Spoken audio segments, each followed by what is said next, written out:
పిల్లలు క్రీమ్ బిస్కెట్లను ఇష్టంగా తింటారు. సాధారణ బిస్కెట్లతో పోలిస్తే వీటిలో క్రీమ్ చాలా తీపిగా ఉంటుంది. పిల్లలు వీటిని దీర్ఘకాలంగా తినడం వల్ల అనేక వ్యాధుల బారిన పడే అవకాశం ఉంటుంది. ముఖ్యంగా ఇలాంటి క్రీమ్ బిస్కెట్లు తినే పిల్లలు త్వరగా ఊబకాయం బారిన పడతారని ఆరోగ్య నిపుణులు చెప్తున్నారు. అలాగే వారి జ్ఞాపక శక్తి తగ్గడం కూడా జరుగుతుంది. ఈ క్రీమ్లో ఫ్రక్టోస్ కార్న్ సిరప్, ఆవ నూనె అధికంగా ఉంటాయి. ఇవన్నీ కూడా ఆరోగ్యానికి చాలా హానికరం. పిల్లలు ఆరోగ్యంగా ఉండాలంటే వారిని క్రీమ్ బిస్కెట్లు తిననివ్వకూడదు. ఈ బిస్కెట్లు అల్ట్రా ప్రాసెస్ ఆహారాల జాబితాకు చెందినవి. ఇలాంటి ఆహారాలు మెదడు, శరీరంపై తీవ్ర ప్రభావాన్ని చూపిస్తాయి. ఈ క్రీమ్ బిస్కెట్లలో ముఖ్యమైనవి చక్కెర, ఆవ నూనె. వీటిని అధిక మొత్తంలో తినడం వల్ల లావుగా తయారవుతారు.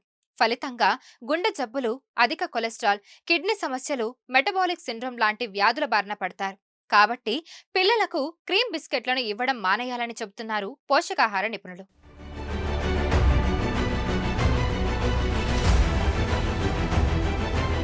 మరిన్ని వీడియోస్ కోసం ఛానల్ ని సబ్స్క్రైబ్ చేయండి. లేటెస్ట్ అప్డేట్స్ కోసం వాట్సాప్ ఛానల్ ని ఫాలో చేయండి. అండ్ లింక్ డిస్క్రిప్షన్ లో ఉంది.